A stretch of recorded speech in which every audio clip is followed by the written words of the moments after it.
Bienvenue à Cancer de la prostate sans tabou, un balado produit par Procure dans le but d'aider, de soutenir et d'informer les hommes à risque, les personnes nouvellement diagnostiquées, les survivants et leurs familles. Le cancer de la prostate est le cancer le plus répandu chez l'homme. C'est aussi la troisième cause de mortalité et au Québec seulement, 12 hommes par jour en reçoivent un diagnostic. Pourtant, c'est encore un sujet tabou pour plusieurs.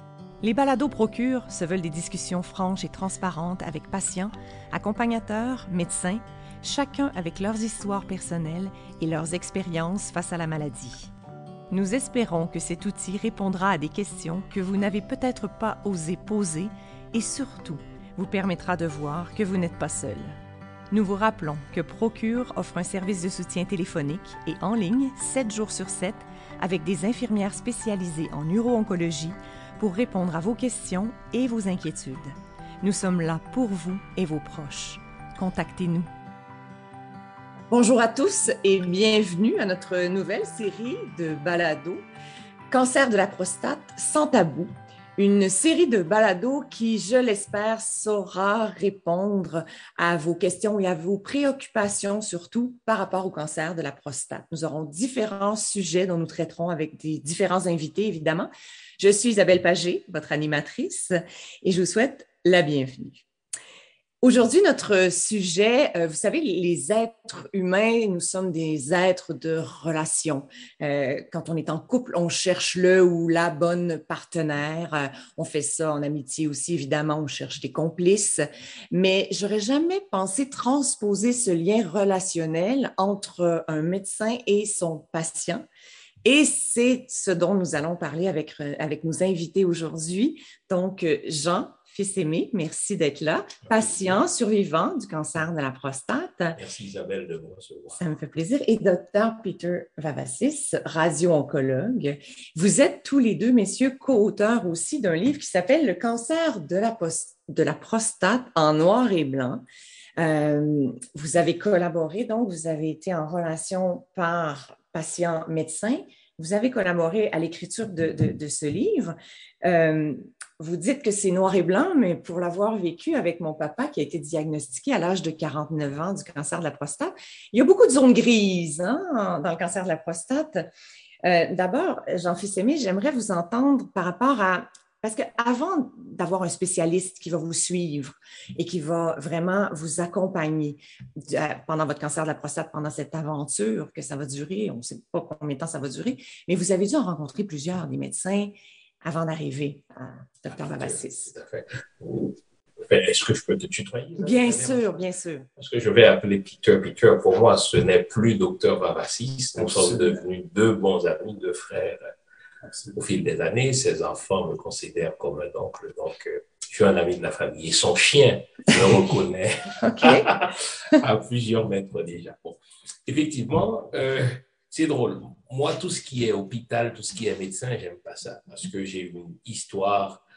Je suis un prématuré et donc lorsque je suis né avec beaucoup de boutons sur le corps. Mon père a été arrêté par Duvalier et lorsque une amie indélicate est venue raconter la chose à ma mère, donc elle a rompu les os, je suis né 3 semaines avant terme.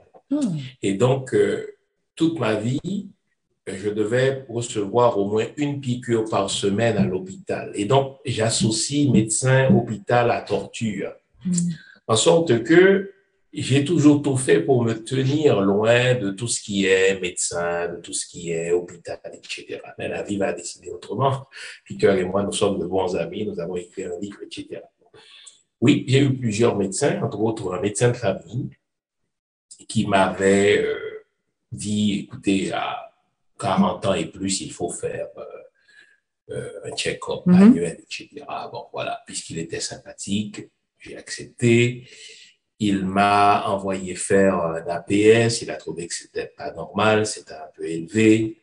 Il m'avait dit, OK, vu que c'est un premier, tu dois en faire un dans 6 mois. Je suis pas retourné dans 6 mois, ça dit quelque chose à Peter. Parce que je dis, ah, mais c'est correct, j'ai rien. On le connaît jamais. Oui. 1 an plus tard, je suis retourné, l'APS était encore plus élevé. Et là, il dit, ah, non, c'est sérieux. C'est combiné désormais avec un toucher rectal. Il dit, ah, ouf. Il faut faire une biopsie. Et là, je fais la biopsie, 19 prélèvements, je pense, et il y avait un prélèvement qui avait un tissu cancéreux. C'était pas grave, mais il fallait faire quelque chose. Et donc, le médecin qui m'a présenté les résultats me dit, voici les choix. Je peux y aller avec l'option qui consiste à enlever complètement la prostate, ou il y a une autre thérapeutique qui est justement la radiothérapie.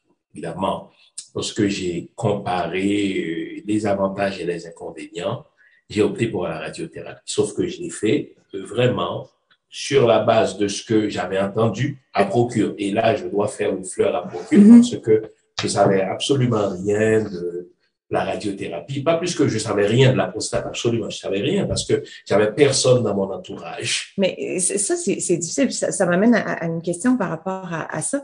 Comment on se prépare et en fait, je vais vous la poser à vous, docteur Vavassis, parce que, bon, je connais un peu, là, les gens vont aller sur Internet, vont aller parler à des amis, vont s'informer ici et là, vont essayer de rassembler le plus d'informations qu'ils peuvent. Mais en tant que spécialiste, en tant que médecin, comment vous aimez voir votre patient arriver? Quelle est la préparation que le patient devrait avoir quand il arrive dans votre bureau? C'est une excellente question. Ça prend une préparation parce qu'il faut que le patient ait fait un certain cheminement. Ça ne prend pas une surpréparation et ça ne prend pas une mauvaise préparation. Donc, il est là aussi le bémol. Et tout ça vient des ressources qu'on consulte. Donc, si on se lance dans la direction de juste fouiller, mettons Internet, on fouille et on cherche des renseignements, on peut tomber sur n'importe quoi. Et ça permet une compréhension, des perceptions qui sont fausses, carrément, et qu'on est prêt à défaire avant de parler des vraies choses. Donc, j'ai enchaîné en disant ce qu'il ne faut pas faire.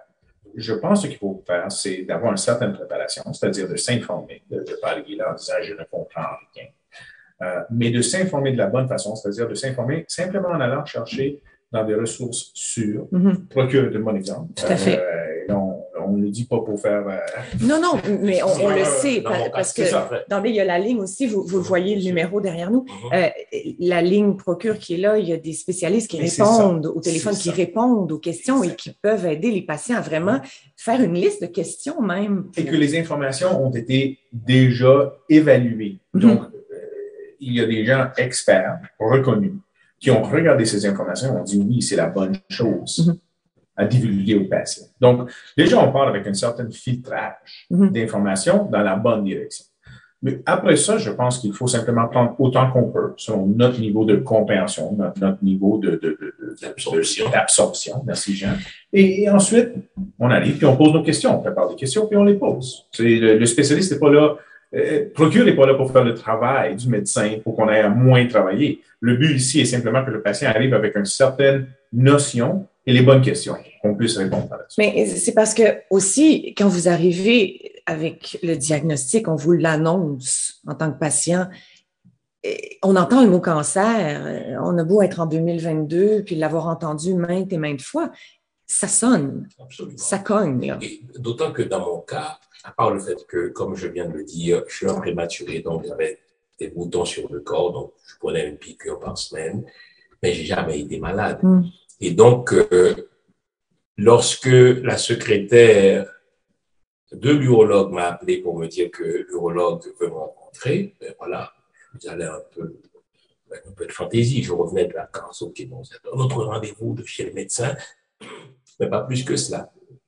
Et là, lorsqu'il m'a dit, tiens, j'ai un cancer, cancer pour moi est synonyme de mort, parce que oui, bien sûr, il y a cancer de ceci, cancer de cela, mais on entend d'abord le mot cancer, d'autant que dans mon cas, j'avais aucune préparation, on va dire, en matière de recherche là-dessus. En attendant de recevoir les résultats de la biopsie, moi, je savais que j'étais correct, donc je ne suis pas allé sur Internet lire au cas où. En sorte que lorsque l'urologue m'a dit que je l'avais, il m'a remis un livre. Et c'est peut-être pour cela que Peter et moi avons été amenés à écrire le livre, mais c'était un livre fait pour les médecins très spécialisés. Je n'aimerais pas le nom de l'auteur, mais mon Dieu, j'ai un doctorat, mais je suis quand même malade que de devoir passer à travers plusieurs pages avec des termes techniques, et puis même les photos, les illustrations, c'est des gens très âgés, puis tu vois bien, ouf, oh là là, ça a été un coup de massue. Qu'est-ce que vous auriez aimé qu'on vous dise à ce moment-là? Si vous dites, ce livre-là était trop théorique. Non, il était trop théorique. Vous voulez entendre quoi à ce moment-là? Ce que je voulais entendre, c'est pas pour lui faire une fleur, c'est ce que je vais entendre de lui, Peter. C'est de dire, voici les options. Moi, je suis un gars d'options, là. Ne m'assommez pas avec plein de littérature. J'ai le cancer, c'est le fait. Quelles sont les options? Et pour chaque option, il y a avantages et inconvénients. Okay. Et moi, je vais balancer les avantages et les inconvénients. C'est quand même mon corps, c'est quand même ma vie. Lui, il est l'expert. Et là, une fois que j'aurai compris ce que je peux comprendre, parce que je ne suis pas dans le meilleur état d'esprit pour comprendre non plus. Non. Parce que je ne peux pas me détacher de moi-même pour dire, bon, il y a un corps, il y a moi, c'est moi. Donc, oui. Et il y a une inégalité d'expertise. Voilà. C'est-à-dire, aussi deux personnes de la même intelligence, mais un qui est dedans depuis 15 ans et l'autre qui vient d'arriver, même si on a enlevé le facteur émotionnel, déjà, il serait désavantagé. Quand on ajoute l'émotionnel, l'enjeu par-dessus, il n'y a aucune chance. On ne peut pas parler en termes égaux et simplement négocier, discuter. Il est désavantagé. Je suis désavantagé. Et d'autant que je suis amer. Parce que... Ou dans le déni, un peu. Oui, je suis dans le déni, c'est les deux. Et puis, déni, amertume, colère. Et c'est lui qui mange tout cela. Parce que, il dit, souvent, comment on pense comme profane? On dit, écoutez, pour être malade, il faut avoir fait quelque chose. Et on fait sa petite liste, on dit, je ne fume pas, je ne bois pas. Qu'est-ce que j'ai fait pour mériter ça? Et lorsqu'il m'a dit non, ça n'a rien à voir avec toi en tant qu'individu, il y a un certain nombre de facteurs que tu ne contrôles pas, etc. Tu commences à être soulagé un peu. Et là, et c'est ce que je n'ai pas trouvé dans le livre, peut-être que c'est dit dans le livre, mais c'est tellement dilué dans plein de considérations théoriques que non, on aurait pu écrire ça en 10 pages pour me dire, voici l'état de la gravité, voici les options, avantages et inconvénients. Et là, si j'avais toutes ces informations-là avant de rencontrer Peter, je serais venu avec des questions plus intelligentes. Si bien que dans ma deuxième rencontre avec lui, après qu'il m'a présenté la chose en des termes simples, j'ai compris. J'avais mes préjugés vis-à-vis de lui, parce qu'au début, il est trop élégant, il est trop jeune. Je dis, est-ce que c'est un vrai docteur ou bien un mannequin? Oui, vous avez douté. Oui, bien sûr. Il arrive d'ailleurs, je suis assis dans sa clinique comme ça. Il arrive d'un autre bureau de l'hôpital Maisonneuve-Rosemont, mais j'ai eu le malheur de le voir arriver. Il arrive très élégant, un sac en bandoulière. Moi, ce n'est pas l'image que je me fais du médecin qui va traiter un cancer. Non, mais c'est drôle, on a jamais de préjugés. Et ma conjointe était à côté de moi. On se serre les mains et puis on dit, mais c'est pas vrai. J'espère que c'est pas lui. J'espère que c'est pas lui. Il m'a même parlé incrédible. Puis en tant que spécialiste, Dr. Vavassis, qu'est-ce que vous... Parce que là, Jean dit clairement, j'ai eu besoin de temps. Est-ce que vous avez le temps de donner du temps aux patients? Ça, c'est une question extrêmement piégée, dans le sens que... C'était pas mon but. Je sais. Dans le sens que c'est certain que la réponse est non. Et si tu regardes ça d'un point de vue de gestionnaire, d'un hôpital, d'un département, la réponse gestionnaire ou chef serait toujours, ils vont toujours vouloir plus de temps. On va passer 2 heures avec le patient, 4 heures, la fin de semaine. Ça serait l'idéal. Donc, ça ne finira jamais. Donc, il y a un équilibre. La vérité, c'est que non, on n'a pas assez de temps sur le volume de patients qu'on doit voir pour donner le temps qu'on veut. Parce que une partie de ce temps-là peut être que je t'annonce quelque chose et ça te prend 15 minutes de silence, où tu te mets à pleurer et que j'attends respectueusement, idéalement.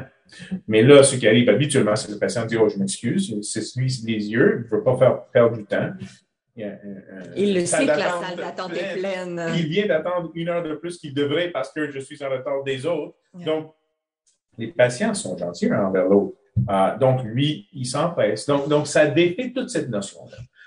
Par contre, une chose que je pense est primordiale, c'est que personne ne peut forcer un patient de prendre sa décision, sauf oui ou moi, on s'entend. Hein? Ouais. Il faut que je t'opère, sinon tu meurs dans 10 minutes. Bon, décide. C'est maintenant. Mais sinon, et dans le cas de gens, écoute, voici les options, on en discute, parfait. J'imagine que vous n'êtes pas prêt à prendre une décision. Et en plus, je vous recommande pas de prendre la décision comme ça, sur le vif. Allez chez vous, réfléchissez, discutez avec votre famille. Informez-vous. On peut se parler dans une semaine ou deux. Et c'est ça qui est arrivé. Je l'ai reconvoqué, je pense, 2-3 semaines plus tard. Peut-être un mois. Puis, il avait réfléchi. Puis là, quand il est revenu, c'était une autre personne. C'était très intéressant parce qu'on a vu la transformation qui a eu lieu. Parce qu'à ce moment-là, on n'avait pas une relation interpersonnelle. Non. C'était une première rencontre. On est au début qu'on a compris qu'il ne vous voulait pas comme médecin. Exactement. Donc là, exact. Oui, parce qu'il n'entrait pas dans mon profil de médecin qui doit traiter un cancer. Je m'attendais à voir un vieux médecin, puis c'est les gants, machin. Ça veut dire quelqu'un qui semble être tellement plongé dans son travail que il ne peut pas faire autre chose. Il ne peut pas faire autre chose, mais lui, je vois bien, c'est un homme élégant, machin. Je dis, mais il semble avoir une vie en dehors de cela. Et donc, lorsque je l'ai vu, mon premier réflexe a été, est-ce que c'est un vrai? Comment il se fait le processus quand vous retournez chez vous pour dire, bon, mais ça va être mon médecin, je l'accepte, comment on s'ouvre à ça? C'est son honnêteté. Au début, à la première rencontre, je lui pose des questions comme si c'est lui qui était responsable de mon cancer. C'est comme lorsque la météorologue annonce un mauvais temps. On est fâché contre la météorologue, mais ce n'est pas elle qui est responsable. Elle nous l'annonce seulement. Eh bien, Peter, c'est lui qui mangeait un peu toute ma colère contre la nature. Et puis là, mais il est resté très affable, très sympathique. C'est comme s'il est habitué à ce genre de ressentiment-là. Il ne l'a pas pris personnel, il me comprend, et puis il répondait à mes questions, parce que je suis à la fois très intuitif, mais très rationnel aussi. Ça veut dire, si quelqu'un me baratine ou bien me bullshit, mais je vais le voir tout de suite là. Non, lui, il apportait les réponses selon l'état de la science. Et là, il n'essayait pas de me dire ce que je voulais entendre, il me disait ce que la science disait en ce moment-là. Et donc, ça m'a rassuré. J'ai dit, OK. Et là, il me dit, je vous donne jusqu'à 1 mois pour réfléchir sur les diverses options et je suis là. Très bien. Parlons-en des options. Oui. Vous en aviez quelques-unes. Oui. Dr Vavasis vous a communiqué un peu là, les grandes lignes. Oui. Vous êtes allé vous informer. Vous avez fait un choix. Oui. Était-il d'accord avec votre choix? Non. Parce que c'est un homme de science, c'est un scientifique. Lui, il va me dire, Jean, et puis Peter, maintenant que nous sommes devenus amis, Peter pense toujours en plan A, plan B, plan C, plan D. C'est-à-dire, si le A échoue, on a un B. Moi, je ne suis pas comme ça. Je suis du genre, je vais évaluer le risque. Je n'aurai pas de plan B. Je vais faire ça exactement. Ça va fonctionner. Ça va fonctionner. Et puis, si ça ne fonctionne pas, c'était dans mon destin et j'assume. OK. Dans mon cas, Peter me dit, Jean, vu ton âge, vu l'état de la gravité… Vous aviez quel âge? Quel âge j'avais en ce moment? C'est lui. 48. OK. Oublie-moi, c'est merci, désolé. Donc, il me dit, Jean, dans ton cas, et là, il m'explique, il dessine. Et dans le livre, c'est vraiment lui qui dessine. Ça ne vient pas d'un ordinateur. Il me dit, Jean, voici l'état de ton cancer. Ce serait préférable que tu prennes, comment ça s'appelle, l'option qui consiste à arracher là. Mon cerveau. La prostatectomie. Je rejette toujours ce mot. Oui, plutôt, prostatectomie. Il me dit, si tu veux, oui, dès le début, il me dit, si tu optes pour ce choix-là et que ça ne marche pas, on a un deuxième plan. Ton deuxième plan, si tu le prends en premier et que ça échoue, j'ai pas de plan B. Et Peter est un gars de A, B, C, D. Même sa femme qui est devenue mon amie, Peter a des plans sur A, B, C, D, sur tout l'alphabet. Ah oui, si ça échoue, on fait ça. Moi, je ne suis pas comme ça. Okay. J'entends les inconvénients. Je suis un gars de 48 ans. Ma sexualité, elle est importante. La prostatectomie arrache, bon, la chirurgie voilà. Arrache ça. Et puis, pendant un certain temps, ben, au niveau de ta bande, on va se dire les vraies choses, ça baisse un peu. J'aime moins ça. J'ai dit, mais l'autre option. Jean, tu n'as pas tous ces inconvénients-là, sauf que ça durcit, puisque ça brûle. C'est quand même la radio.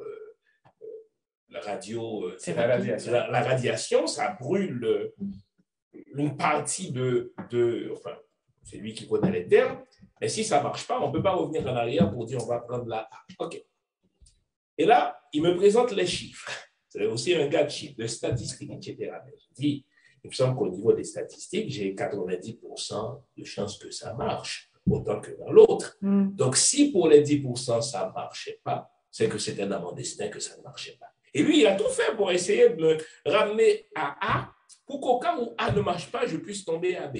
Et j'ai dit non, ce sera B. C'est ce que j'allais vous demander. On fait quoi avec un patient qui est très clair dans son choix, mais avec lequel on n'est pas vraiment d'accord? Je vais nuancer. Si je ne suis pas d'accord avec un traitement, je ne vais pas le faire. Je vais référer le patient à un autre médecin pour la deuxième opinion. Tu as fait le tour des oncologues de l'île, les personnes veulent le faire, mais clairement, ce n'est pas le bon traitement et tu es en train de faire un mauvais choix. Donc, si je suis franchement pas d'accord, je ne vais pas le poser. Mais je ne vais pas bloquer le patient. Je vais le référer à un collègue. Peut-être c'est moi. Peut-être c'est moi le problème. Il faut voir. Mais il y a être pas d'accord, il y a être en désaccord avec le choix. C'est-à-dire, je veux me faire couper les cheveux. Oh, ce n'est pas le couple que j'aurais recommandé pour ça. Ça, c'est simplement un désaccord de goût. Donc, ici, j'ai donné à Jean plusieurs choix, plusieurs options thérapeutiques qui sont tous valides. Celui que j'aurais pris n'était pas celui qu'il a choisi. Et ça, il faut le respecter parce qu'il choisit dans la validité. S'il m'avait dit, finalement, moi, je vais aller manger du poisson, j'ai entendu que ça guérit le cancer de la prostate. Moi, là, je veux dire, c'est pas moi qui vais aller t'acheter du poisson et t'accompagner là-dedans. Okay. C'est pas ça. Non, on parle de traitements mais on parle de vrais qui traitements sont valides. quand même valides. S'ils sont valides, ils sont bien. J'ai aussi des patients qui viennent avec une maladie à très haut risque, qui disent, j'ai entendu que je peux me faire opérer.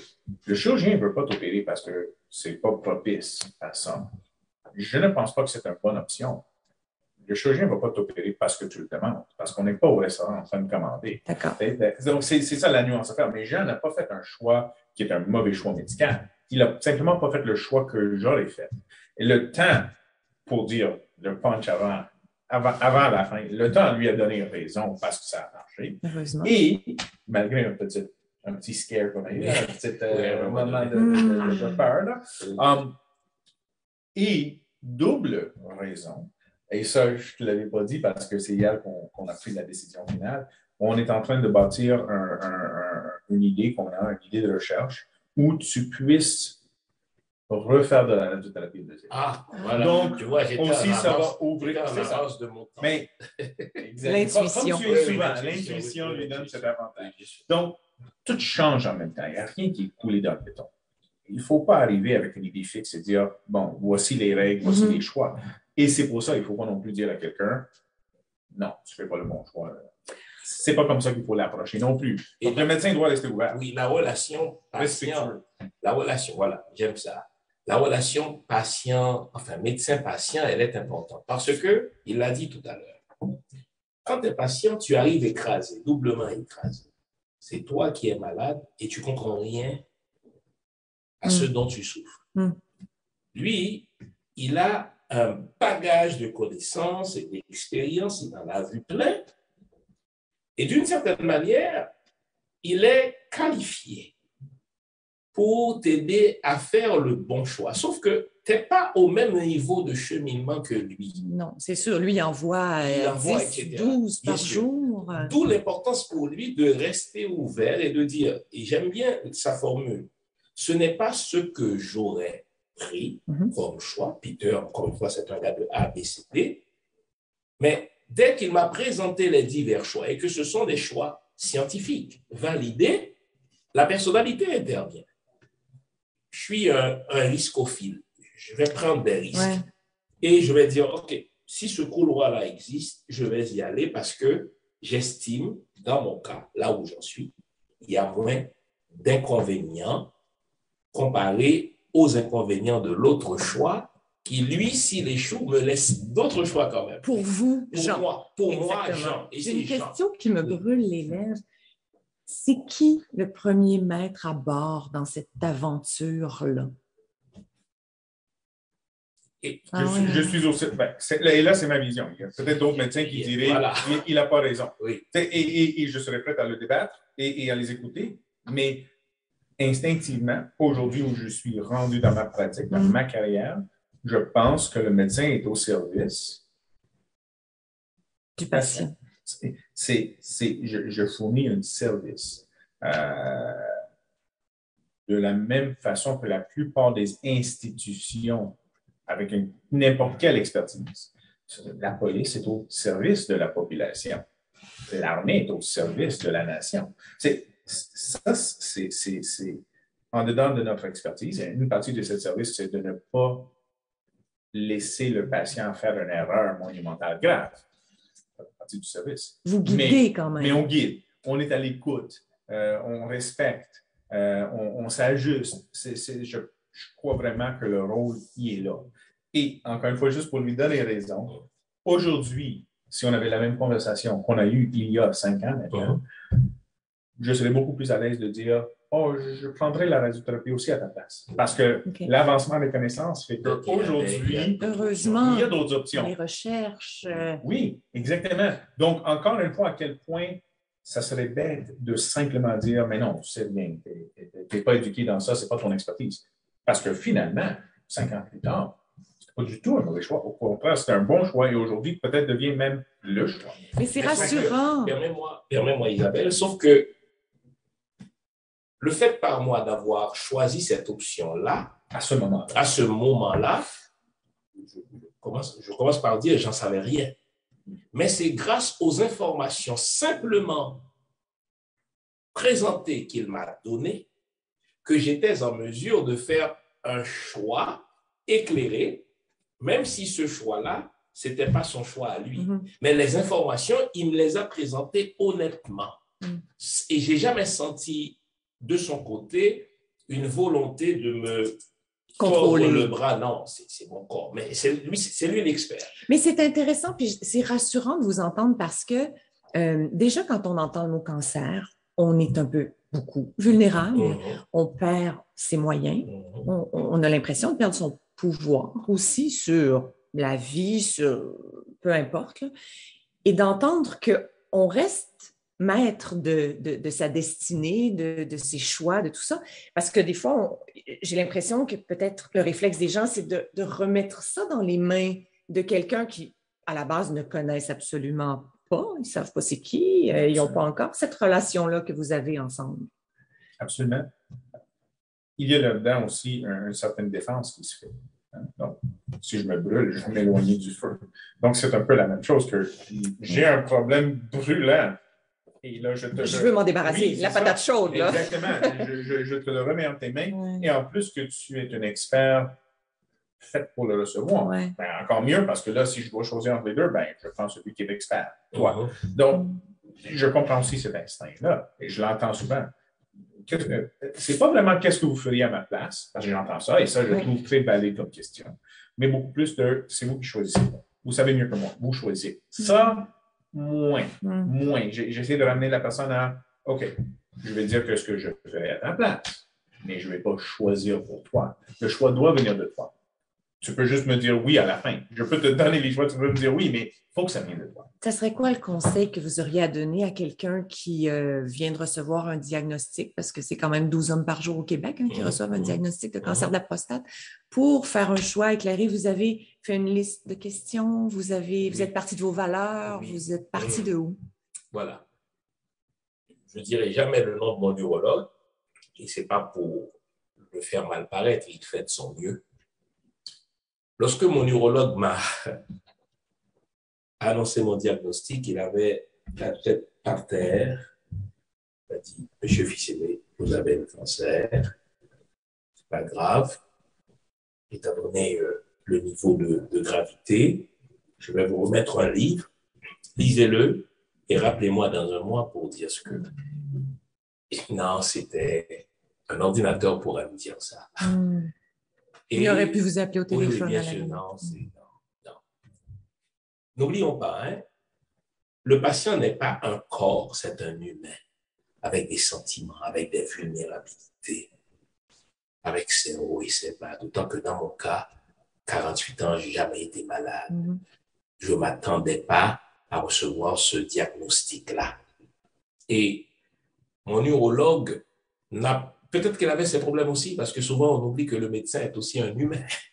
Il a ses maladies, il a ses vulnérabilités. Et j'ai appris par la suite qu'il était malade aussi. Il a une femme, il a des enfants. Donc, oui, il y a un contexte. Il a un contexte. Et je ne peux pas le blâmer, lui, pour le message qu'il m'avait envoyé là. Donc, on est en train de se parler, c'est-à-dire comment ça devrait se faire dans le rapport patient-médecin. Mais on s'attend à avoir un peu plus d'empathie. Étiez-vous seul quand vous êtes allé? J'étais seul parce que je ne m'attendais pas à avoir ce diagnostic-là. Je pensais que c'était un résultat de routine. Parce que si j'avais un historique de maladie, je revenais de vacances, ça faisait un jour que je revenais de croisière. Confiant. Oui, confiant. Mais voilà, bien. Parce que Peter nous le dira lorsqu'il s'agira de présenter l'aspect technique de la chose, mais la prostate est une maladie silencieuse, insidieuse, vicieuse. Au moment où vous vous rendez compte, c'est qu'il est déjà trop tard. Et donc, moi, j'avais absolument, à part le fait d'uriner souvent, etc., et à ce moment-là, uriner souvent, pour moi, n'allumait pas des lumières dans mon cerveau, puisque je ne savais pas à quoi associer cela. Donc, moi, j'étais confiant, j'étais en santé, je ne m'attendais pas à ça. Donc, je suis allé recevoir le diagnostic seul. Et mon médecin n'a pas, encore une fois, je ne le blâme pas. On est en train de réfléchir rapport patient-médecin. Il n'a pas fait montre de cette empathie-là, ne serait-ce que de faire ça. Il n'y avait pas de pandémie alors. À refaire, vous iriez seul encore ou vous seriez accompagné? Non, j'aurais été accompagné. Oui, bien sûr. Oui. Absolument. Oui. Et c'est intéressant d'entendre les gens parler parce que je connais les acteurs de cette drame-là. Mais non, mais de cette drame, de ce qu'on a vécu. Je connais les acteurs, je connais les gens derrière, je connais leur qualité, leur grande qualité. Je suis choyé, je travaille avec un groupe de médecins qui sont fantastiques. Une partie de toute réalité est la perception de l'observateur. Donc,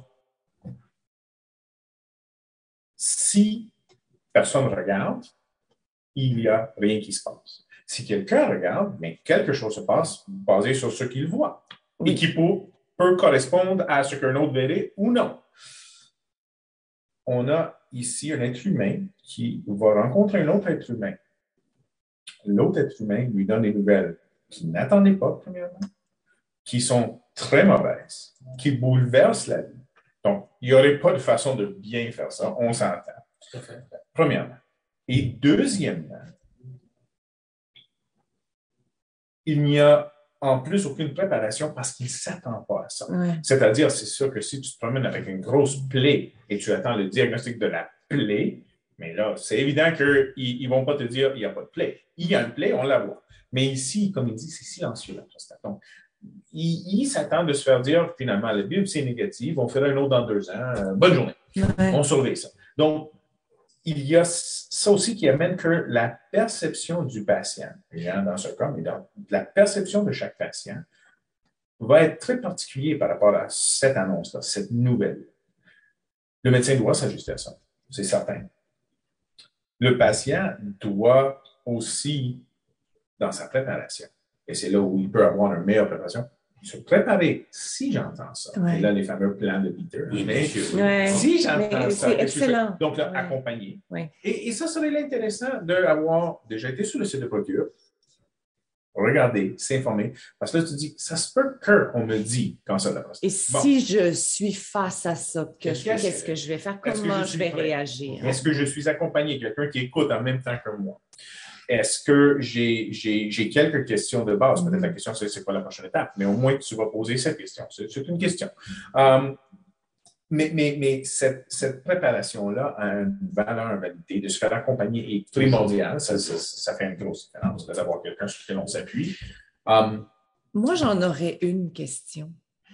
On est là pour ça. Une seule?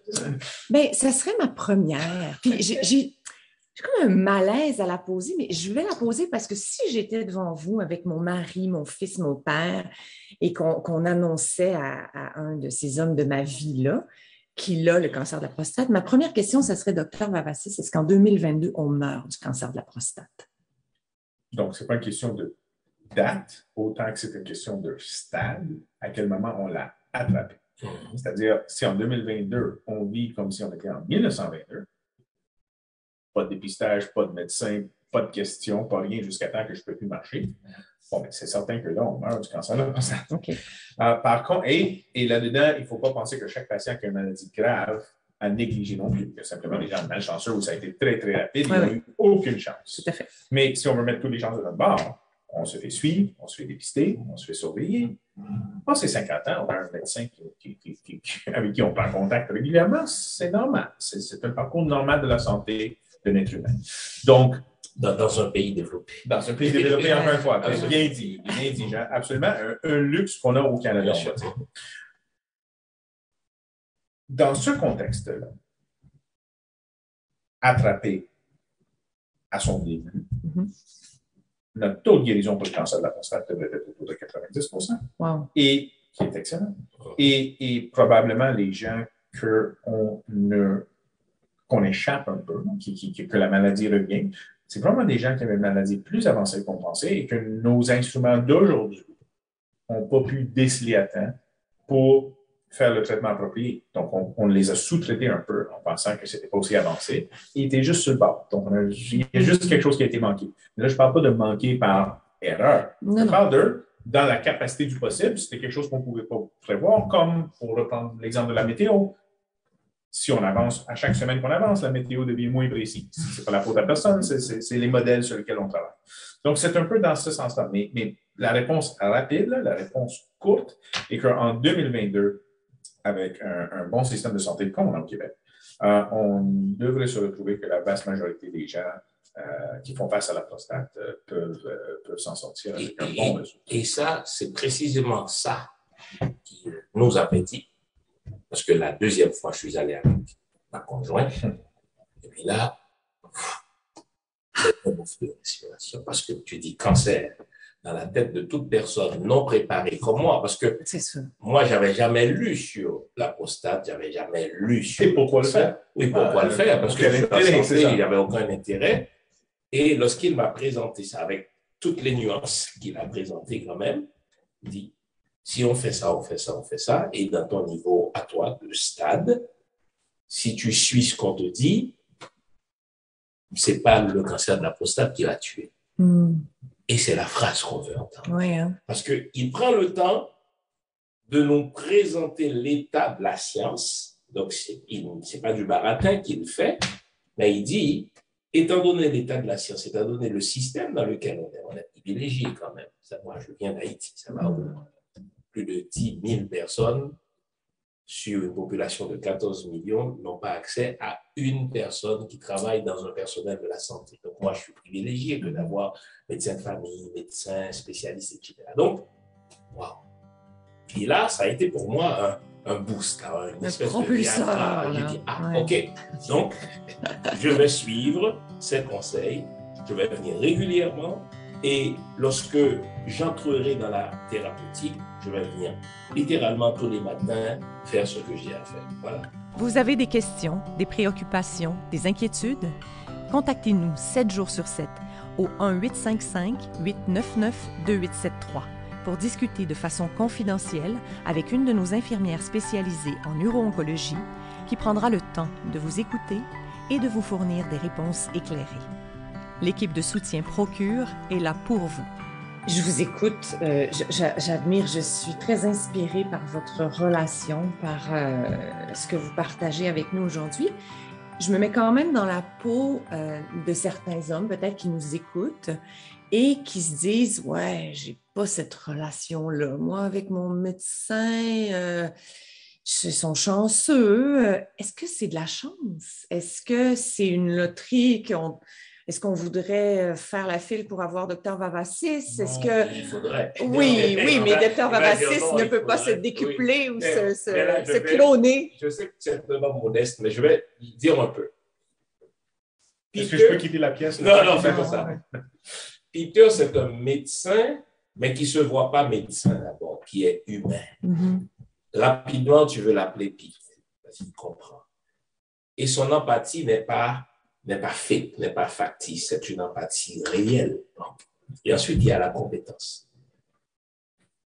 Quand tu as l'empathie associée à la compétence, mais c'est normal, tu es réceptif parce que nous, les hommes, là, Isabelle, tu as eu un père qui est... Oui.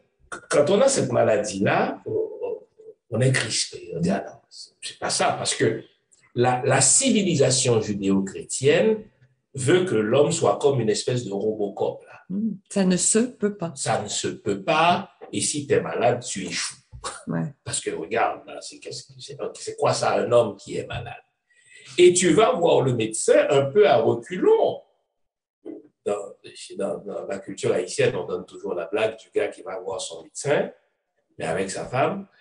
Et puis son médecin lui dit, mais alors, dites-moi de quoi vous souffrez. Il m'a demandé à ma femme. C'est ma femme qui sait, parce que c'est un peu pour elle qu'on est là. Et c'est pour ça que la maladie de la prostate, même si c'est seulement l'homme qui l'a, c'est une maladie familiale. Ouais. On a besoin du support de la conjointe parce qu'il y a de ces matins où on refuse littéralement. D'abord, on est dans le déni. Oui. Précisément parce que la prostate est associée à notre sexualité. On a honte, moi je peux vous le dire, on a honte parce qu'on ne veut pas que les gens sachent, parce que si on a la prostate, donc on est moins performant sexuellement, donc mais qu'est-ce qui reste de notre virilité? C'est comme ça qu'on perçoit ça. C'est pas vrai, mais c'est ça. Et donc, quand on a un médecin de qui on se sent proche et à qui on peut tout dire, je ne me suis pas senti une espèce de fast-food, là, et donc, regarde là, who is next, ok, Jean, tu as quoi, là, et puis là, il va passer. Non, j'ai eu une relation vraiment humaine avec lui. Et puis, quand Peter me disait quelque chose, à un moment donné, je ne prenais... Et puis lui, il m'invitait à avoir un deuxième avis. Je lui disais, ah, lâche-moi un peu, là, tu sais que je te fais confiance. Mais non, je consulte un deuxième avis. Non, parce que, au fil du temps, tu m'as prouvé que tu étais compétent. Tu ne me baratinais pas, tu étais vrai, mais voilà. Mais ça arrive. J'imagine que vous recommandez, vous, de votre côté, vous pouvez ne pas avoir d'atome crochu non plus avec un patient. Ça se peut. Absolument. À ce moment-là, vous le référez à quelqu'un d'autre. Absolument. Et peut-être que ce sera une meilleure, je ne sais pas moi, combinaison. Il ne faut pas, et je pense que ça s'applique à la vie, ce que je dis, il ne faut pas forcer les situations. C'est-à-dire, il ne faut pas prendre un carré et le rentrer dans un cercle. Parce qu'à un moment donné, il n'est pas fait pour ça. Et ça va toujours être plus proche. Et je pense que ça s'étend à la relation avec le médecin. On est vers une ressource limitée. On ne peut pas avoir 8 consciences. Il ne faut pas prendre ça et dire, mais moi, je vais continuer ma vie. J'allais vous demander, est-ce qu'on a ce luxe-là? Non. Mais je pense qu'on a certainement le droit, pas le luxe, le droit fondamental vers la deuxième opinion.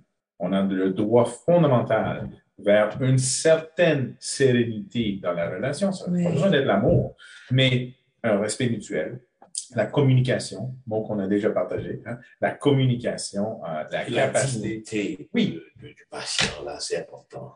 Et c'est là que ça, oui, si on n'a pas ça, je pense qu'il faut être honnête avec son médecin et dire, écoutez, moi, de mon côté, je ne suis pas à l'aise. Il faut avoir la capacité de faire ça parce que l'enjeu est rien de moins dans ce cas-ci que la vie de quelqu'un. Mais même si ce n'est pas la vie et c'est simplement une santé autre, c'est quand même un enjeu. C'est quand même un enjeu majeur. Je ne ferais pas affaire avec un magasin que je ne me sens pas bien accueilli. Il ne faut pas avoir peur d'exprimer ses besoins, je crois. C'est ça. En et de tant le que communiquer patient, aussi. de le communiquer aussi. Ce n'est pas juste ton médecin toujours de « êtes-vous bien? Est-ce que vous êtes content? Est-ce que vous êtes satisfait? Est-ce que vous comprenez? » Oui, il y a ce rôle-là, le médecin. Mais au patient aussi, de dire, écoutez, docteur, je ne suis pas d'accord. Ou, merci pour l'explication, je ne comprends pas. Oui, il ne faut pas avoir peur de le dire qu'on ne comprend pas. Mais parfois, on a honte de le dire. Parce que, n'oublions pas, hein, c'est pour ça que vous amenez votre femme. Tout à fait. Ou Oui, votre parce fille. Parce que le médecin, il est perçu comme celui qui sait tout. C'est normal. Il est celui qui a étudié pour tout me dire sur mon corps. C'est très drôle parce que ça m'arrivait d'accompagner papa à ses visites chez le médecin. Premièrement, il ne disait pas tout. Il oubliait de dire qu'il était tombé, il oubliait de dire qu'il y avait des maux de cœur, il oubliait de dire, il oubliait, c'est un grand mot.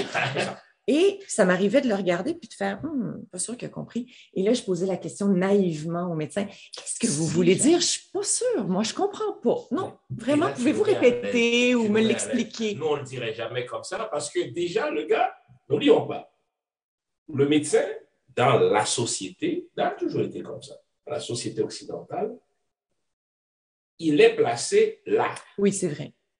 Il sauve des vies. Oui, il sauve des vies. Et moi, je suis le malade. Donc, il a un double pouvoir sur moi, le pouvoir du savoir et le pouvoir du savoir-faire. Parce que c'est bien. Même lorsqu'on va poser une question, on fait attention à la formulation pour ne pas avoir l'air d'un imbécile devant lui, parce qu'il y a des médecins qui te font sentir, non, là, qu'est-ce que tu racontes? Non, c'est pas comme ça. Et c'est pour répondre à ta question, Isabelle, qu'est-ce qu'il faudrait avoir comme ingrédient dans la relation patient-médecin? Parfois, le médecin donne l'impression au patient que sa question est bête. C'est à la limite imbécile. Moi, là, je suis PhD, mais je n'avais jamais lu pas une seule ligne sur la prostate. Ça ne m'intéressait pas. Je faisais tout pour ne pas avoir à lire là-dessus. Donc, moi, quand on me parle de ça, je ne savais rien là-dessus. Rien et rien et rien. Mais c'est normal. Absolument. Et donc, il ne faut pas exiger. Et donc, mes questions au début étaient des questions de base. De base, des questions de crétins, des questions d'enfants. Et imagine si j'avais gardé tout ça en dedans de moi parce que le médecin qui est tout savant devant moi me faisait comprendre ou m'envoyait le message que fais attention à tes questions, elles sont trop de base, mais bon Dieu. Ouais. C'est un bon conseil, ça. Je trouve ça vraiment très intéressant parce qu'il ne faut pas avoir peur de sa non-connaissance ou de son ignorance un peu sur un sujet qui finalement vient de nous tomber dessus tout d'un coup. On commence tous comme ça dans chaque sujet. Tout à fait. Le médecin a commencé à étudier la première journée. Cette première journée, il n'était pas fort. Donc, tout le monde part là. Mais j'aime votre commentaire. Il faut se remettre à niveau. Oui. C'est vraiment bien dit. Il m'appelait son billet. Vous êtes formidables, messieurs. Je tiens à vous remercier vraiment du fond du cœur pour ce que vous faites, ce que vous venez de partager avec nous. Je suis certaine que ça va guider, aider, soutenir les hommes qui soit reçoivent le diagnostic ou vont le recevoir éventuellement. Je répète ce chiffre-là, 12 hommes par jour au Québec, c'est énorme. Alors, tout le monde connaît quelqu'un dans la famille, dans le milieu de travail, qui a eu ou a un cancer de la prostate ou qui l'aura, évidemment. Alors, je vous remercie.